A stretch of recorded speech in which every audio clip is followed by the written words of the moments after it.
નમસ્કાર, ગ્રાઉન્ડ રિપોર્ટમાં આપનું સ્વાગત છે। હું છું આપની સાથે સંધ્યા। ગુજરાતના ખેડૂતોના નસીબમાં જાણે કે રાહુકાળ બેઠો હોય તે પ્રમાણે એક બાદ એક આફત આવી રહી છે।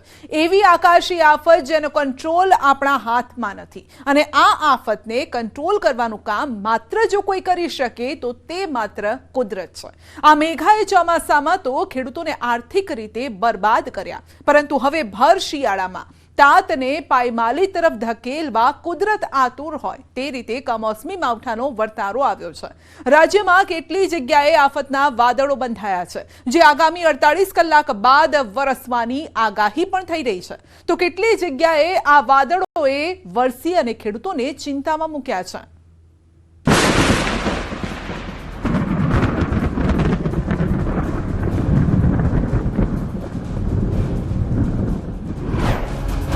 हेलो। भर शियाळे घेराया वादळो, वधी चिंता खेडूतोनी। हालनी परिस्थिति જોઈએ વાતાવરણમાં સદંતર પલટો આવી ગયેલો છે। ખેડૂતની પરિસ્થિતિમાં વિકટ થવાની પરિસ્થિતિ જણાય છે। પાકનું ઉત્પાદન આંકડા બહુ નીચા આવવાના છે અને ખેડૂતો ચિંતાજનકમાં સમય પસાર કરી રહ્યા છે। વાતાવરણમાં પલટો રવિ પાકની પથારી ફેરવશે। આ વાતાવરણમાં પલટો આવવાથી ખેતરમાં જે વાવેતર કરેલ છે ઘઉં, બટાકા વગેરે, તો એનામાં રોગચાળો ફાટી નીકળવાની શક્યતા વધી જાય છે। શિયાળામાં થયો ચોમાસા જેવો માહોલ।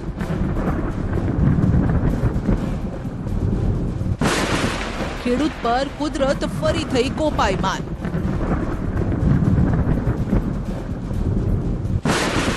અન્નદાતાની ફરી એકવાર પરીક્ષા લેશે માવઠું। 48 કલાકમાં આકાશી આફત।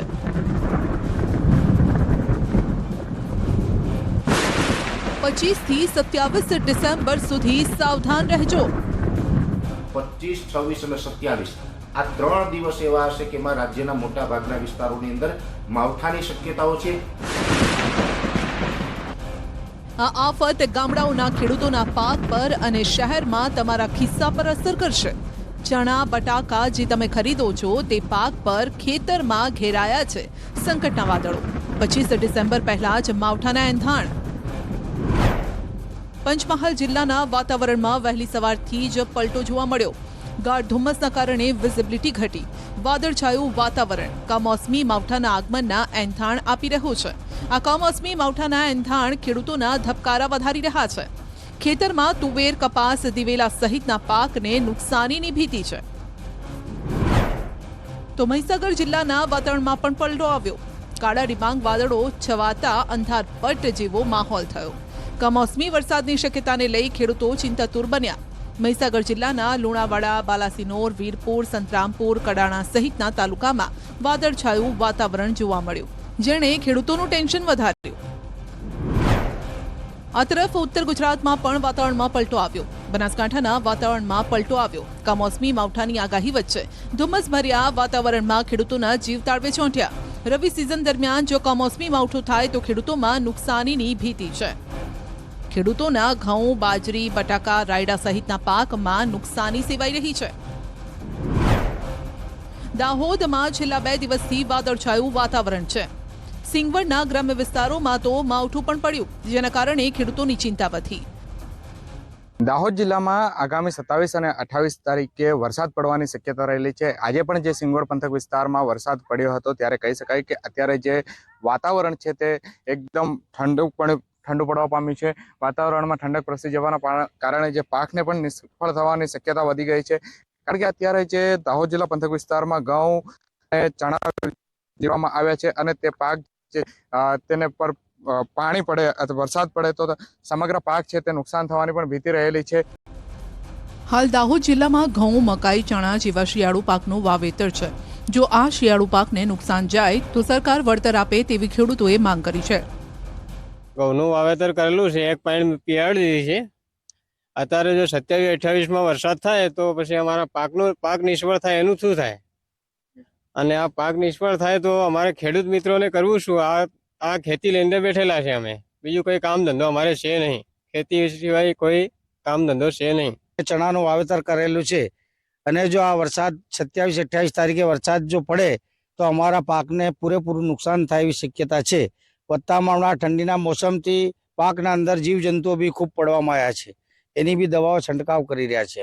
સાણા અને આ ઘઉંનો વાવેતર કર્યો એ બી આ વરસાદને કારણથી બધો ફેલ જવાનો, ચોમાસો બી ફેલ ગયો અને શિયાળો બી ફેલ જવાનો. તો અમારે તો આ વાવેતરનું બધું કઈ રહેતું નથી અને વાવેતર કરીને બી શું કરીએ? આ બધો વાદળના આના હિસાબથી બધું કશું થતું નહીં. ચોમાસાનું બીજું કશું મળ્યું નથી, બધું ફેલ ગયું ને આ શિયાળો બધું ફેલ જવાનો, સાણા અને આ ઘઉંનો બી. આ તરફ સાબરકાંઠા જિલ્લામાં પણ ઠંડી વચ્ચે વાદળો ઘેરાતા ખેડૂતો ચિંતામાં સરી પડ્યા. જિલ્લામાં વહેલી સવારથી વાતાવરણમાં પલટો આવ્યો. શિયાળામાં ચોમાસા જેવો માહોલ સર્જાયો. પાકને નુકસાન પણ થઈ શકે છે. હવામાન વિભાગે કમોસમી વરસાદની આગાહી કરતા ખેતરોમાં ઊભા પાકને વ્યાપક નુકસાન થવાની ભીતિ છે. ઠંડી ઓછી પડે એટલે ઘઉં અને બટાકાને મજા ના આવે. બીજું કે જીરું, વરિયાળી છે અને રાયડો છે, એવા પાકોમાં મોલો મસીનો ઉપદ્રવ વધુ થાય. બીજા લોકો પણ આ વાદળાના સામે આક્રમણ કરે, એના કારણે ખેડૂતોને મોટું નુકસાન થાય. વાદળછાયા વાતાવરણ લીધે માવઠું થાય એવું દેખાઈ રહ્યું છે અને જેને લીધે ઘઉં, બટાકા અને જીરું જેવા પાકો છે એને નુકસાન થાય એવું ભીતિ દેખાઈ રહી છે. એટલે સરકારે સાવચેતીના ભાગરૂપે ગાઈડલાઇન જારી કરવી જોઈએ અને જોડે જોડે ગઈ વખત પણ જે માવઠા થતા અને એના વળતર હજી સુધી લોકોને ચૂકવાયા નથી મગફળીના પણ, એ વળતર ચૂકવવા જોઈએ ને આ વખતે પણ જો એવી કોઈ ઘટના બને છે તો એના વળતર તત્કાલ ચૂકવવા જોઈએ ખેડૂતોને, એવી અમારી લાગણીની માંગણી છે. આ તરફ દ્વારકા જિલ્લાના વાતાવરણમાં વહેલી સવારથી પલટો આવ્યો. ખેતરોમાં ધુમ્મસનું સામ્રાજ્ય છવાયું, જેના કારણે ખેડૂતો ચિંતામાં મુકાયા. ખેતરોમાં ચારેકોર ધુમ્મસની ચાદર છવાઈ ગઈ છે, જેના કારણે વિઝિબિલિટી ઘટી ગઈ. જોકે ધુમ્મસ અને વાદળછાયા વાતાવરણના કારણે પાકમાં નુકસાનીની ભીતિ છે. વાતાવરણમાં પલટા બાદ જો કમોસમી વરસાદ થાય તો ખેડૂતોના ચણા, જીરું, ઘઉં, ધાણા સહિતના પાકને મોટા પાયે નુકસાન થાય. માવઠાની આશંકાને લઈ ખેડૂતો પણ મૂંઝવણમાં છે. તો અરવલ્લીના વાતાવરણમાં 2 દિવસથી પલટો આવ્યો, જેના કારણે ખેડૂતો પાક બચાવવા માટે દોડધામ કરી રહ્યા છે. ગુજરાતના ખેડૂતોને જે વાતનો ડર હતો, જે વાતને લઈ તેઓ ચોમાસું પૂરું થયાની સાથે ચિંતામાં હતા, જે ખેડૂતોને નહોતું જોઈતું તે જ હવે કુદરત સામે ચાલીને આપવા આવી રહી છે. ભર શિયાળે 3 થી 4 દિવસ બાદ ગુજરાતના ધરતીપુત્રો પર એવી આફત આવશે કે જેનો સામનો કરવો લોઢાના ચણા ચાવવા સમાન હશે. અરવલ્લીના ખેડૂતોએ મોટા પ્રમાણમાં ઘઉં, મકાઈ, બટાકા જેવા જુદા જુદા પાક લીધા છે.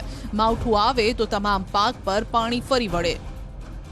કુદરતી જો વાતાવરણમાં અને વરસાદ પડશે તો હજુ ખેડૂતો હેરાનગતિમાં મુકાશે અને સરકારશ્રી આની સામે કોઈ પણ રસ્તો કરે તો સારું છે. અને આજે ખાતર, બિયારણ, દવાઓ ઊંચા ભાવની વાપરતા પણ ખેડૂતોની પરિસ્થિતિનું નિર્માણ ખરાબ થશે એવી અમને પરિસ્થિતિ દેખાઈ રહ્યું છે. જિલ્લામાં રવિ સિઝનમાં ખેડૂતો 1.30 લાખ હેક્ટરમાં ઘઉં, મકાઈ, બટાકા જેવા પાકનું વાવેતર કર્યું છે. સૌથી વધુ 72,000 હેક્ટર જમીનમાં ઘઉં, 20,000 હેક્ટરમાં બટાકા, 10,000 હેક્ટરમાં ચણા, 10,000 હેક્ટર જમીનમાં મકાઈ સહિતના પાકનું વાવેતર કર્યું છે. વાવેતર બાદ પાક ઉગી પણ ગયો છે અને તેવામાં જ વાતાવરણમાં પલટો આવ્યો. વાદળછાયા વાતાવરણના પગલે બટાકા સહિતના પાકમાં ફૂગ નામનો રોગ પણ આવવાની ભીતિ છે.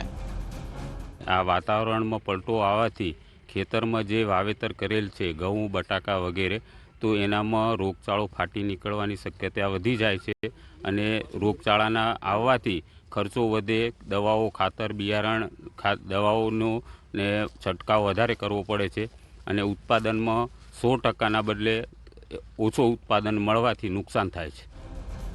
તો કુદરત આ અન્નદાતાએ તારું શું બગાડ્યું છે? આ પ્રકારે તું તેમને કેમ હેરાન કરી રહ્યો છે? હે કુદરત, એવી તે કેવી ભૂલ આ જગતના તાતે કરી લીધી કે હજુ પણ તેને આવા કપરા દિવસ જોવાનો વારો આવ્યો છે? શું આ લાચાર અન્નદાતા પર આ કુદરતને સહેજ પણ દયા નહીં આવતી હોય? શું આ મેઘાને સહેજ પણ ભાન નથી? શું આ મેઘો ખેડૂતો વિશે સહેજ પણ નહીં વિચારતો હોય? કેમ કે છેલ્લા 2-3 વર્ષથી જગતનો તાત શિયાળામાં માવઠાની સમસ્યાને લઈને પરેશાન છે. પરેશ ગોસ્વામી પાસે જાણીએ આ માવઠું કયા કયા વિસ્તારમાં ત્રાટકશે. બોર્ડર લાગુ વિસ્તારના ભાગો છે એની અંદર આ માવઠાની શક્યતાઓ વધારે રહેશે ને ત્યાં સામાન્ય કરતાં મોટા ઝાપટા પડી શકે છે. હવે ખાસ કરીને જોવા જઈએ તો ઉત્તર ગુજરાતના 4 જિલ્લા, જેની અંદર સાબરકાંઠા, બનાસકાંઠા, પાટણ અને મહેસાણા, આ ચારેય જિલ્લાની અંદર સામાન્યથી મધ્યમ માવઠું થાય તેવી શક્યતાઓ છે ને એમાં પણ જે રાજસ્થાન બોર્ડર લાગુ વિસ્તાર હશે, વાવ થરાદ જેવા વિસ્તાર છે કે પાકિસ્તાન અને રાજસ્થાન બોર્ડરે આવેલા હોય, એ સાથે જે કંઈ ધાનેરા તાલુકો છે, બનાસકાંઠાનો ધાનેરા છે, સાબરકાંઠાના પણ ઈડર વડાલી જેવા વિસ્તારો છે, અથવા તો અમીરગઢ અને ઇકબાલગઢ જેવા વિસ્તારો છે, એ તમામ વિસ્તારોમાં પણ 25, 26 અને 27 તારીખ એમ 3 દિવસ સુધી માવઠાની શક્યતાઓ છે. ઉત્તર ગુજરાત સુધી આ માવઠું સીમિત નથી રહેવાનું. અંબાલાલ પટેલનું માનીએ તો આ માવઠાની અસર દક્ષિણ ગુજરાત, સૌરાષ્ટ્ર અને અમદાવાદ, ગાંધીનગર સુધી થશે. સડકના ભાગો અને લગભગ કચ્છના થોડા ભાગોમાં કમોસમી વરસાદની શક્યતા રહેશે, જેમાં ગુજરાતના ભાગોમાં મહેસાણાના ભાગો ઉપરાંત લગભગ એના એડજોઇનિંગ ભાગો તેમજ પંચમહાલના ભાગો, પૂર્વ ગુજરાતના ભાગોમાં કમોસમી વરસાદ થવાની શક્યતા રહેશે. મહેસાણા, પંચમહાલ, સાબરકાંઠા ઉપરાંત તેની અસર ગાંધીનગરના ભાગો સુધી પણ થવાની શક્યતા રહેશે. બંગાળની ખાડીમાં ડિપ્રેશન સક્રિય થયું છે. ઉપરાંત હાલ એક વેસ્ટર્ન ડિસ્ટર્બન્સ પણ પસાર થઈ રહ્યું છે, જેના કારણે રાજસ્થાનમાં સાયક્લોનિક સર્ક્યુલેશન બની રહ્યું છે. હવે તમને સમજાવીએ કે 25 ડિસેમ્બરથી કયા કયા વિસ્તાર પર ખતરો છે અને શું કહી રહ્યું છે આઈએમડી મોડેલ. તો આઈએમડી મોડેલ કહી રહ્યું છે કે 28 તારીખે આખા ગુજરાત પર એ ખતરો નથી, પરંતુ ખતરો છે દક્ષિણ ગુજરાત પર. કારણ કે જે સિસ્ટમ છે, એક તો બંગાળની ખાડીની સિસ્ટમ હોય, વેસ્ટર્ન ડિસ્ટર્બન્સ હોય કે પછી રાજસ્થાનનું સાયક્લોનિક સર્ક્યુલેશન હોય, તો તેની અસર રાજ્યના અલગ અલગ વિસ્તારોમાં જોવા મળશે. મધ્ય ગુજરાતમાં ક્યાંક એક ડોટ દેખાઈ રહ્યું છે, ત્યાં ઓછી અસર થઈ શકે છે, પરંતુ દક્ષિણ ગુજરાતનો જે વિસ્તાર છે, વલસાડ, વાપીનો આખો જે વિસ્તાર છે, કારણ કે એની સાથે મહારાષ્ટ્રનો કેટલોક વિસ્તાર છે, મધ્યપ્રદેશનો અને રાજસ્થાન, તો તમામની જે અસર છે ગુજરાત પર પણ વર્તાઈ શકે છે. એટલે કે ડિસેમ્બરનો અંત માવઠાવાળો રહેશે તેવું હાલ કહી શકાય. આમ દક્ષિણ ગુજરાતમાં માવઠાની આગાહી પહેલાનો આ નજારો જોઈ લો. સાપુતારામાં અત્યારે ઠંડી ભૂક્કા બોલાવી રહી છે. સાપુતારામાં એવું વાતાવરણ થયું છે કે જાણે મિની કાશ્મીર બની ગયું હોય. એક તરફ ખેડૂતો માવઠાની આગાહી અને વાતાવરણમાં પલટાને લઈને ચિંતામાં છે, બીજી તરફ પ્રવાસીઓ આ મનમોહક વાતાવરણના નજારાનો આનંદ માણી રહ્યા છે. એટલે કે 25 ડિસેમ્બરથી 3-4 દિવસ ખેડૂતોએ ખાસ ધ્યાન રાખવાની જરૂર છે. રાજ્યના 3 ઝોનમાં માવઠાની અસર જરૂર થશે. 26 से मॉर्निंग 8:30 टू 27 8:30 और जो डे 5 है 27 8:30 hours IST to 28 8:30 hours IST, इसमें लाइट रेन होने का संभावना है विथ थंडरस्टॉर्म. શિયાળુ પાકનું જ્યાં વાવેતર થયું છે ત્યાં માવઠું બેફામ થઈને વરસ્યું તો પછી ખર્ચો માથે પડશે. ખેડૂતોએ ફરી શિયાળુ પાકનું વાવેતર કરવું પડી શકે છે અને આ પાક નિષ્ફળ ગયો તો શહેરમાં રહેતા લોકોને મોંઘવારીનો સામનો કરવો પડશે. રાજ્યમાં ભર શિયાળે તાત પર ચિંતાના વાદળો ઘેરાયા છે. એક તરફ માવઠાનો માર અને બીજી તરફ પાણીનો પોકાર. વાદળછાયા વાતાવરણ વચ્ચે ખેડૂતોએ પાણી માટે અર્ધનગ્ન બનવું પડ્યું છે.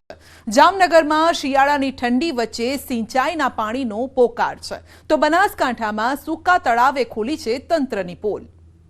ખેડૂતોને પાણી આપો, પાણી આપો, પાણી દો, પાણી આપો.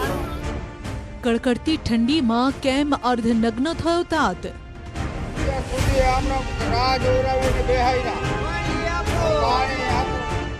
કેમ જમીન પર આળોટી આળોટીને ગાઈ રહ્યો છે વિરોધનો રાગ?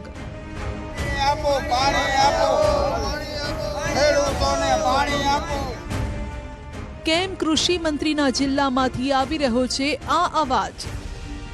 ખેડૂતોને પાણી આપો, પાણી આપો, પાણી આપો, પાણી આપો, પાણી આપો, પાણી આપો, પાણી આપો.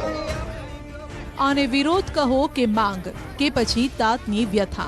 ભર શિયાળે ઉઘાડા શરીરે તાતે સરકાર સુધી પોતાનો અવાજ પહોંચાડવા કંઈ કામ વિરોધ કરવો પડી રહ્યો છે, જેનું કારણ છે પાણી.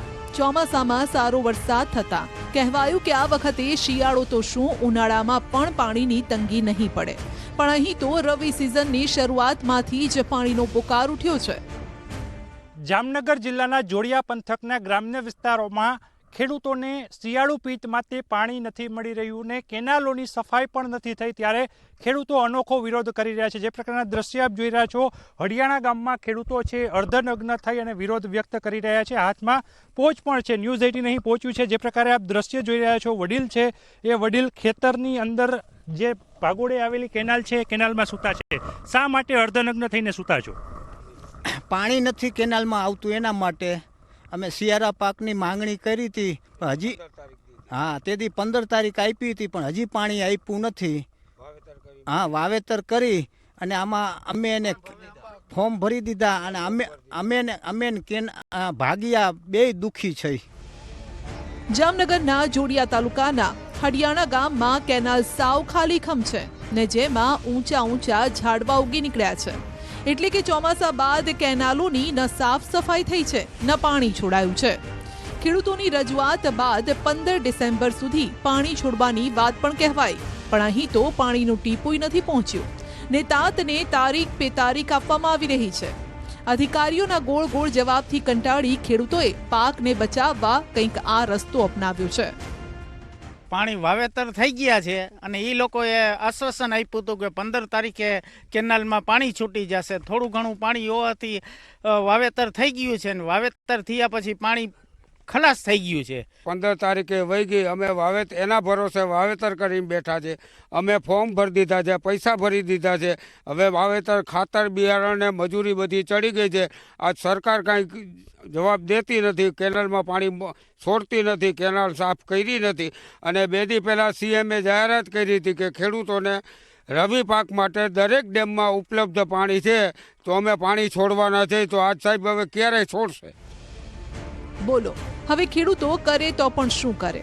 ત્યારે તંત્રને અમે પણ એ જ કહીશું કે આ ખેડૂતોને તમારા વાયદા નહીં, પાણીની જરૂર છે. જો તંત્રમાં એ હોય તો જલ્દી વ્યવસ્થા કરે. આ તરફ બનાસકાંઠામાં પણ પાણીનો પ્રશ્ન વિકટ છે. રાજસ્થાન સરહદ અડીને આવેલ જાડી ગામમાં 17 એકરમાં ફેલાયેલું છે એક વર્ષો જૂનું તળાવ.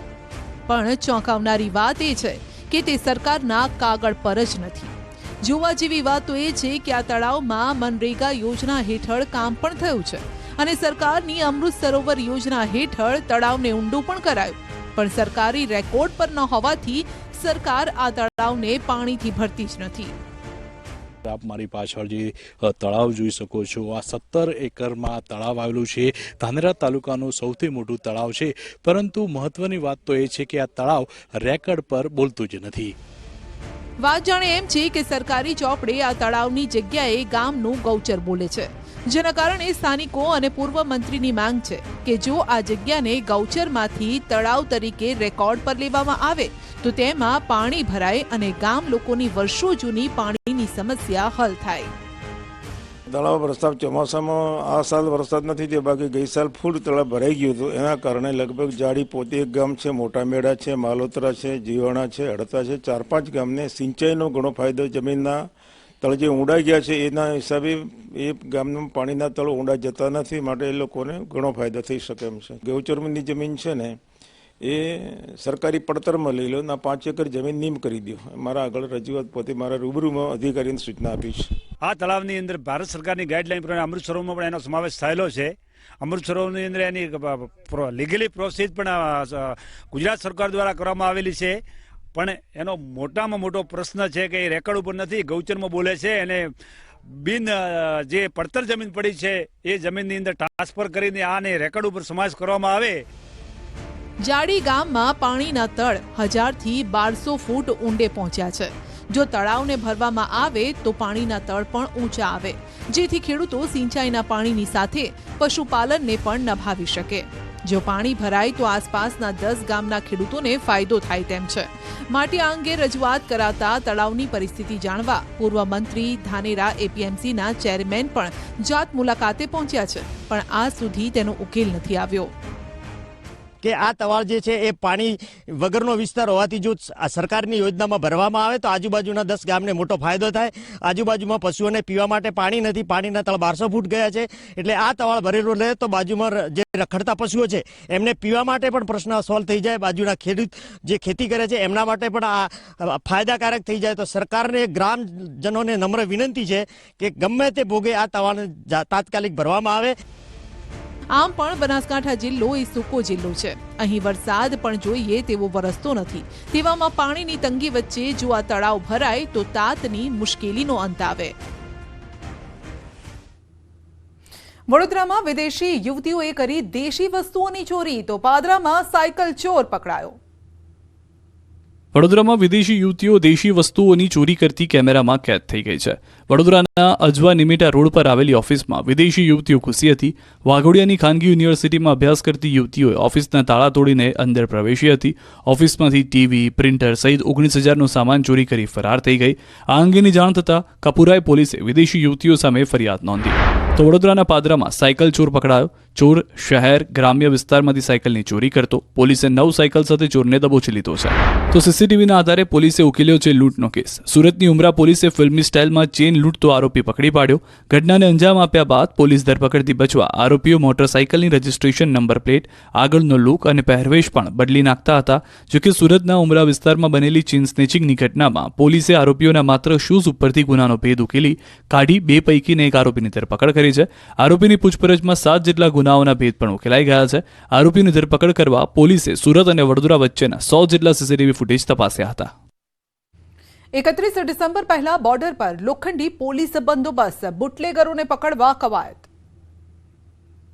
31 ડિસેમ્બરને લઈને સરહદી વિસ્તારની પોલીસ સક્રિય થઈ ગઈ છે. બોર્ડર પરથી રાજ્યમાં દારૂની હેરાફેરી અટકાવવા જિલ્લા પોલીસ વડા દ્વારા બોર્ડર પર ડ્રોનથી ચેકિંગ હાથ ધરાયું. 31ને લઈને જિલ્લા પોલીસ વડા રાજદીપસિંહ ઝાલા દ્વારા કાવડિયા ચેકપોસ્ટ પર ચેકિંગ હાથ ધરાયું. બ્રથ એનાલાઇઝર વડે વાહન ચાલકોનું ચેકિંગ કરવામાં આવે છે, તો ડ્રોન કેમેરા વડે પોલીસ દ્વારા બોર્ડર પર નજર રાખવામાં આવી રહી છે. ગુજરાત અને રાજસ્થાનને જોડતી બોર્ડર છે ઘાવડિયા ચેકપોસ્ટ પર ચુસ્ત પોલીસ બંદોબસ્ત ગોઠવી દેવાયો છે.